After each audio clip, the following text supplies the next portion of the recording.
Hello friends, welcome and welcome back to my channel Veda of IU. Today we are discussing about the multiple pregnancy or you can say multifetal pregnancy. तो हम कहाँ से start करते हैं? पहले हम Helens rule जानते हैं कि हेलेंस रूल्स क्या कहता है। इसमें जो फ्रीक्वेंसी होती है ट्विंस की वो होती है 1:80। अगर हम बात करें ट्रिपलेट की तो वो होती है 1:80 स्क्वायर एंड क्वाड्रुपलेट की होती है 1:80 क्यूब्स। अगर इसका इंसिडेंस हम देखें कि किन में ये ज़्यादा प्रोबेबिलिटी होती है ट्विंस प्रेगनेंसी की, तो अगर फैमिली हिस्ट्री होती है आपके ट्विंस की, मेनली हम किस में देखते हैं? मैटरनल साइड में देखते हैं as compare to paternal. Okay, maternal side में हम ज़्यादा ध्यान देते हैं। और अगर एज फैक्टर भी बहुत इंपॉर्टेंट होता है। पैरिटी, अगर पैरिटी ज़्यादा है, मल्टी पैरिटी है, तो उसमें भी ट्विनिंग होने के चांसेस होते हैं। या फिर आप ओव्यूलेशन इंड्यूसिंग ड्रग्स होते हैं क्लोमिफेन सिट्रेट लाइक एज, तो उसमें भी आपकी क्या होती है? ट्विनिंग इंक्रीज़ होने का इंसिडेंस होता है। और हम आईवीएफ जैसे कराते हैं तो उसमें भी 25 to 30% चांसेस होते हैं कि आपकी मल्टीफिटल प्रेगनेंसी हो। And other one is maternal obesity. Okay, तो ये था हमारा इंसिडेंस। मल्टीफिटल प्रेगनेंसी होता क्या है? जनरली अगर एक से ज़्यादा फीटस एक साथ डेवलप होते हैं यूट्रस में, तो उसे हम कहते हैं मल्टीफिटल प्रेगनेंसी। अब इसमें हम देखेंगे कि टाइप्स क्या होते हैं। एक होता है मोनोजाइगोटिक, एक होता है डाईजाइगोटिक। ओके, जो मोनोजाइगोटिक होता है वो बिल्कुल आइडेंटिकल ट्विंस होते हैं, और डाईजाइगोटिक जो होता है वो फ्रेटर्नल ट्विंस होते हैं, जो कि मोस्ट कॉमन है। 80% आपके डाईजाइगोटिक होते हैं, लेकिन मोनोजाइगोटिक कितने होते हैं? आपके 20% होते हैं, तो ये लिस्ट कॉमन होता है। मोनो मीन्स होता है वन, जाइगोट से ही आपका क्या बनता है? दो जाइगोट बनते हैं। तो मोनो मीन्स वन होता है, यहाँ पर एक ओवम है और यहाँ पर एक स्पर्म है, दोनों ने फर्टिलाइज़ किया और एक यहाँ पर एम्ब्रियो बनाया, जो बाद में जाकर क्या हुआ? स्प्लिट हो गया और दो एम्ब्रियो में कन्वर्ट हो गया। इसी को हम क्या कहते हैं? Monozygotic twins. क्योंकि ये एक ही एम्ब्रियो से डेवलप हुए हैं तो बिल्कुल आइडेंटिकल होंगे। ठीक है, इसमें सेक्स भी सेम होता है और इसमें बाकी चीज़ें फिनोटाइप्स हो गया है, एचएलपी हो गया है, ये सब सेम होता है। ठीक है, जैसे हमने यहाँ पे लिख रखा है मोस्ट कॉमन ट्विंस नहीं होते हैं, ये लिस्ट होते हैं। जैसे हमने बताया 20% होता है। इसमें जो रेशो होता है 1:250 प्रेगनेंसी होता है। मतलब 250 प्रेगनेंसी में से एक प्रेगनेंसी मोनोजाइगोटिक ट्विंस की होती है। सिंगल स्पर्म सिंगल ओवम को फर्टिलाइज़ करता है। ठीक है, उससे सिंगल जाइगोट बनता है। सिंगल सेम सेक्स होता है, ऑलवेज सेम सेक्स रहेगा, सेम जीन्स रहेंगे, मिकॉइन रहेगा, फेनोटाइप रहेगा, ट्विंस आइडेंटिकल होते हैं, ब्लड ग्रुप भी सेम होगा, टिश्यू टाइपिंग भी सेम होगा। तो उसमें डिफरेंट क्या होता है? इसमें डिफरेंट जो होता है वो क्या होती है? फिंगरप्रिंट्स। ओके, फिंगरप्रिंट्स इनकी डिफरेंट होती हैं।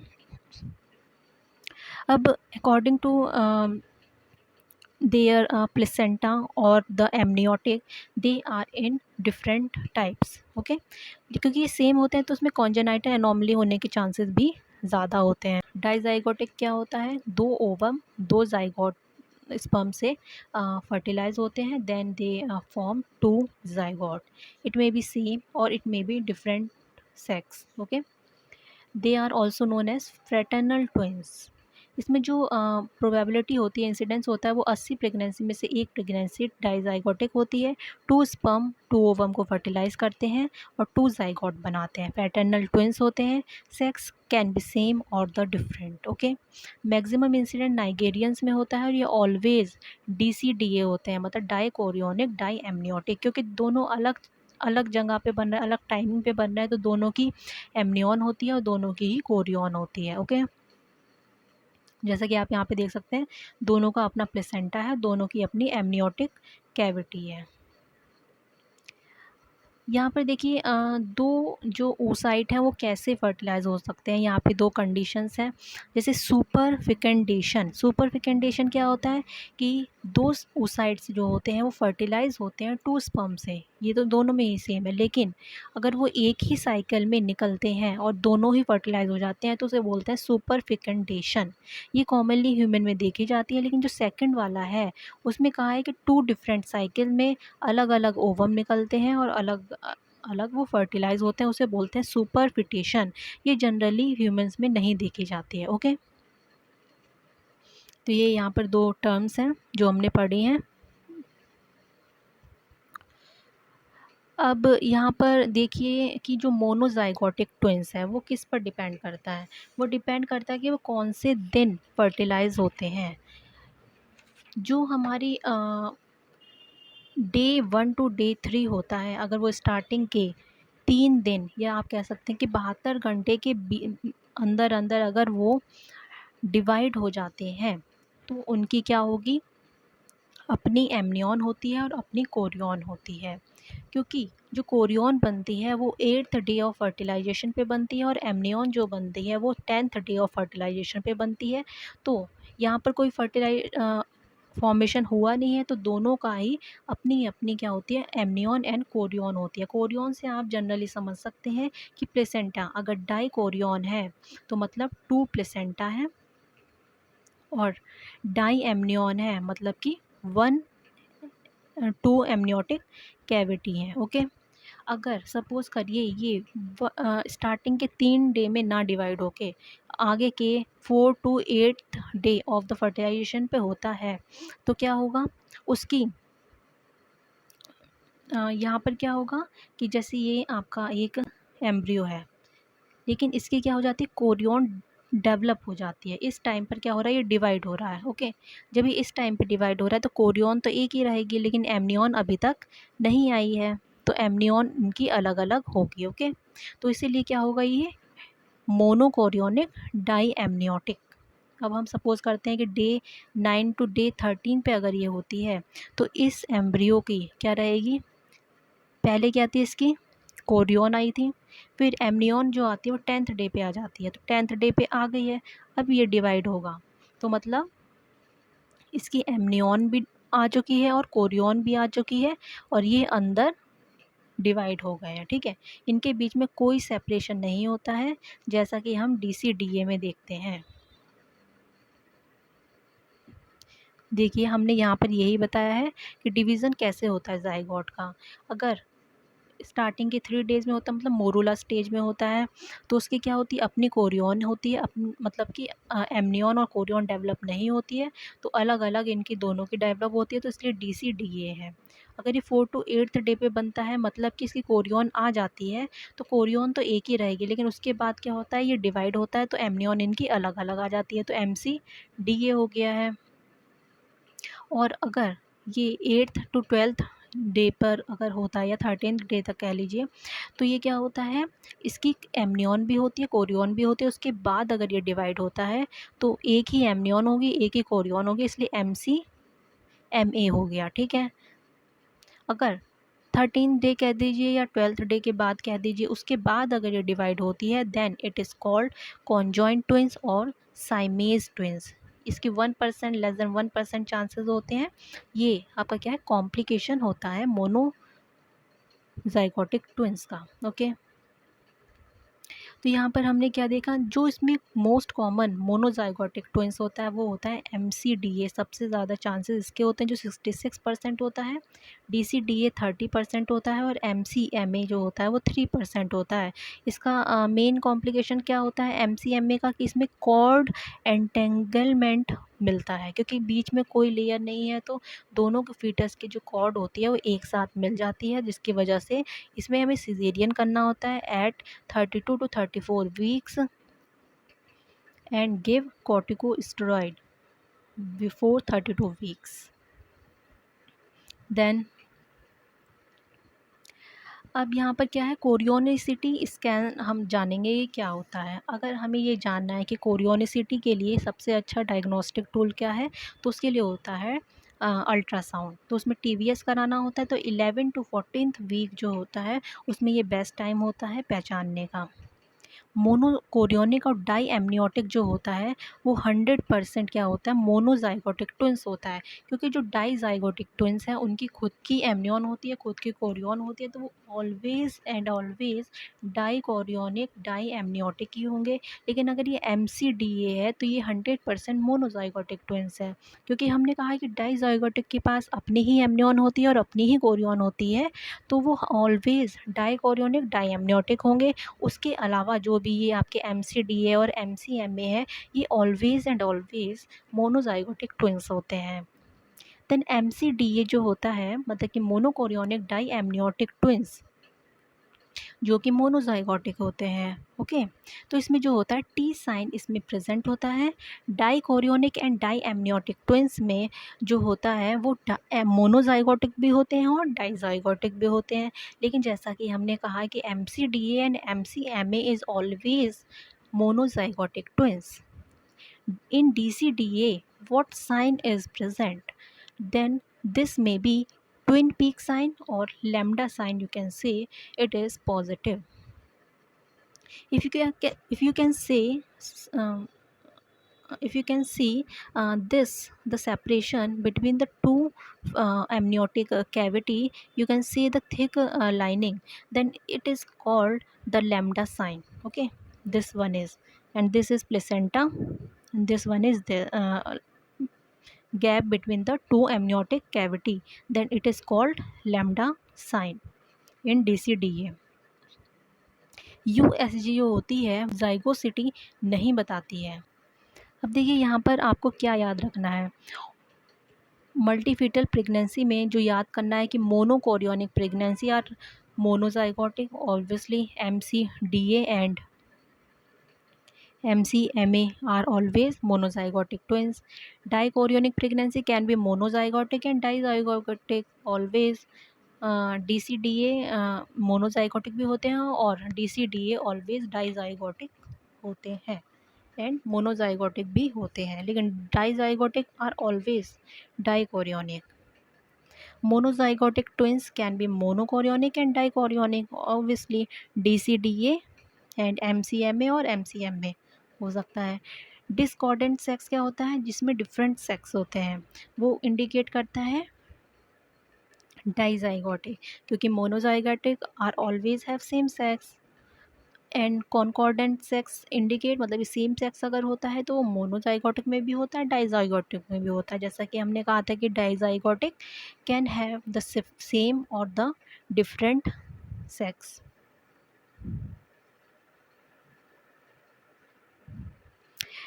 यहाँ पे देखिए यहाँ पर डिफरेंस हमने बताया है dichorionic and die amniotic twins में, मोनोकोरियोनिक डाई एमनियोटिक ट्विंस में और मोनोकोरियोनिक मोनो एमनियोटिक ट्विंस में। तो इसे आप क्या लिख सकते हैं, ये DCDA है, ये MCDA है, सेकंड वाला है ये, और सबसे लास्ट वाला जो होता है MCMA है।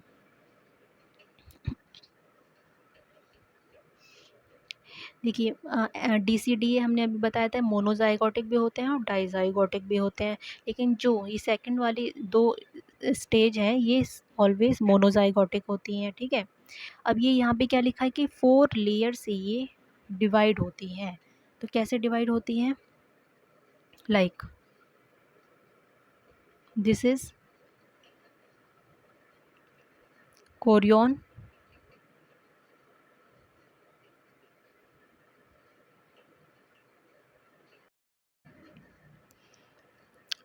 इसे हम डायग्राम से समझते हैं। देखिए ये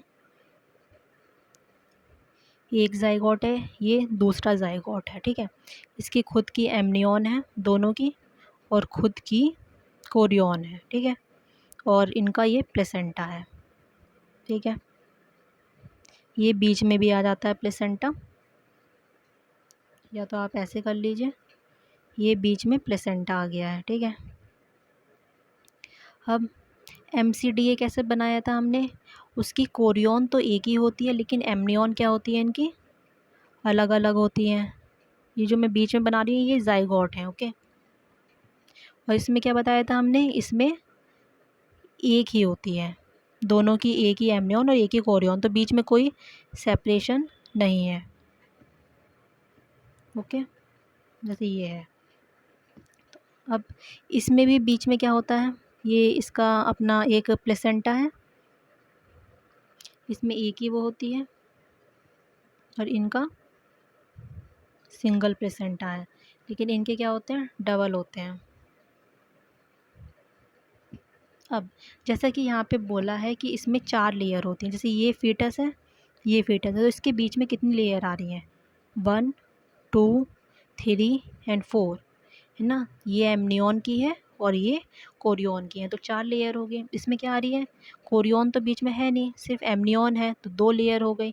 इसके बीच में कुछ नहीं है, तो इसमें 0 लेयर होगी, मतलब एक ही कैविटी में रहते हैं, वही हमने यहाँ लिखा है। 4 लेयर, 2 लेयर, 1 लेयर, 1 मतलब 1 कैविटी। अब good prognosis depend on the chorionicity. If they have the double placenta, then it have the good prognosis. क्योंकि इसके डाइकोरियोनिक है तो गुड प्रोग्नोसिस होगी, मोनोकोरियोनिक में बैड प्रोग्नोसिस होती है, जैसा कि यहाँ पे दिख रहा है आपको। डिलीवरी कब करानी है, 38 वीक में करानी है DCDA की, और 36 वीक आप अप्रॉक्स मान लीजिए इसमें मोनोकोरियोनिक और डायम्नियोटिक की करानी है, और 32 वीक्स में MCMA की करानी है। क्योंकि इसमें कॉम्प्लिकेशन क्या होता है, कॉर्ड एंटेंजलमेंट होता है, तो कॉर्टिकोस्टेरॉइड देकर इसमें सिजेरियन सेक्शन होता है। लेकिन मोनोकोरियोनिक डायम्नियोटिक में एक कॉम्प्लिकेशन होता है TTTS। ओके, TTTS क्या है, ये इसका कॉम्प्लिकेशन है किसका, MCDA का, जिसे हम कहते हैं ट्विन ट्विन ट्रांसफ्यूजन सिंड्रोम। ये हम आगे पढ़ेंगे क्यों होता है, क्योंकि ये इसमें डीप वेस्कुलर एनेस्टेमोसिस होता है। यहाँ पर देखिए, यहाँ पर वही डिफरेंस हमने बताया है दोबारा से, कि इसमें लेयर्स कैसे हमने बताई हैं। DCDA में 4 होती हैं, MCDA में 2 होती हैं, और MCMA में कोई नहीं होती है। थिकनेस जो होती है मोर देन 2 mm होती है, किसमें, डाइकोरियोनिक डायमिनोटिक में। लेस देन 2 जो होती है वो MCDA में होती है, और इसमें कोई थिकनेस नहीं है। वेस्कुलर कनेक्शन, DCDA में कोई वेस्कुलर कनेक्शन नहीं होता, क्योंकि दोनों ही सेपरेट रहती हैं, 4 लेयर से सेपरेट हैं, तो कैसे हो जाएगा कनेक्शन। लेकिन MCDA में डीप वेस्कुलर कनेक्शन होता है, जिसकी वजह से TTTS होने के चांसेस होते हैं, और MCMA में सुपरफिशियल वेस्कुलर होता है, इसलिए इसमें चांसेस कम होते हैं। सेक्स की हमने बात करी थी, इसमें सेम और डिफरेंट दोनों हो सकते हैं, लेकिन मोनोकोरियोनिक डायम्नियोटिक एंड मोनोकोरियोनिक मोनोएमनियोटिक में सेम सेक्स होता है। नंबर ऑफ प्लेसेंटा, इसमें 2 प्लेसेंटा होते हैं DCDA में, और दोनों में सिंगल प्लेसेंटा होते हैं। USG जब आप देखेंगे तो उसमें DCDA में आपको लैम्डा साइन और ट्विन पीक साइन दिखता है, क्योंकि इसमें थिक मेम्ब्रेन होती है, और इसमें आपको T साइन दिखेगा MCDA में। MCMA में कोई साइन नहीं दिखता है, ठीक है, एब्सेंट रहता है। T साइन इसमें दिख जाएगा, क्योंकि मोनोकोरियोनिक है, मोनोजाइगोटिक है। प्रोग्नोसिस हमने बताई दी है, अगर 2 प्लेसेंटा है तो गुड प्रोग्नोसिस, 1 प्लेसेंटा है तो बैड प्रोग्नोसिस। कॉम्प्लिकेशंस क्या होते हैं, DCDA में कोई कॉम्प्लिकेशन है नहीं होता है, क्योंकि ये 38 वीक्स में इसकी डिलीवरी करा लो आराम से हो जाएगी। लेकिन क्योंकि डीप वेस्कुलर कनेक्शन होता है, तो इसमें TTTS होने के चांसेस होते हैं, और MCMA में कॉर्ड एंटेंगलमेंट इसका कॉम्प्लिकेशन है, इसलिए इसमें कॉर्टिकोस्टेरॉइड देते हैं, और 32 वीक्स पे सिजेरियन सेक्शन करके हम बेबी को निकाल लेते हैं। अब देखिए, इसमें जैसे हमने दिखा रखा है, इसमें देखिए ये A है, ये B है, इसमें 4 लेयर से सेपरेट है, लेकिन इसके बीच में क्या हो रखा है, इसमें सिर्फ 2 लेयर्स हैं, ठीक है, T साइंस में। इसमें देखिए आपको दिख रहा होगा, ये एक सेपरेशन है, इधर प्लेसेंटा है, तो ये डीप मतलब कि इसमें लैम्डा पीक साइन दिख रहा है आपको, और इसमें T साइन है, ऐसे ही दिख जाएगा। ओके,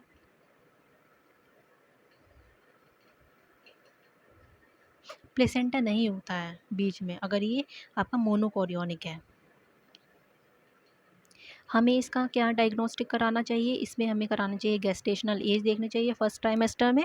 कोरियोनिसिटी हमें 7th वीक पे अर्लीस्ट देखना चाहिए, और 10th वीक पे बेस्ट होता है, ठीक है। एंटी स्कैन इसमें कराना चाहिए, जिससे हमें TTTS होने का चांसेस इसमें सस्पेक्ट हो जाता है। इसमें मार्कर क्या होते हैं डाइकोरियोनिक के USG में, जैसा कि हमने डाइकोरियोनिसिटी में बताया 4 लेयर्स होती हैं मेम्ब्रेन की between the twins. Membrane thickness कितनी होती है, more than 2 mm। Different sex होता है, तो ये डाइकोरियोनिक है।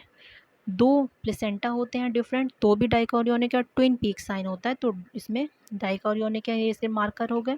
अब देखिए ये पिक्चर बेस्ड है, इसमें आप अगर देखेंगे तो ये प्लेसेंटा, ये एमनियन है, 1 प्लेसेंटा 2 प्लेसेंटा, मतलब ये DCDA का चांसेस हो गया। ठीक है, इसमें देखिए बहुत थिन लेयर होगी, ठीक है, बहुत थिन लेयर होगी, तो ये क्या हो गया आपका MCDA वाला चांस हो गया। ठीक है, इसकी एक ही प्लेसेंटा, लेकिन इसमें देखिए कोई नहीं दिख रहा है आपको, कोई लेयर नहीं दिख रही है, तो ये हो गया आपका MCMA का चांसेस। ठीक है, इसका पिक्चर हो गया है, जैसे कि हमने बताया था।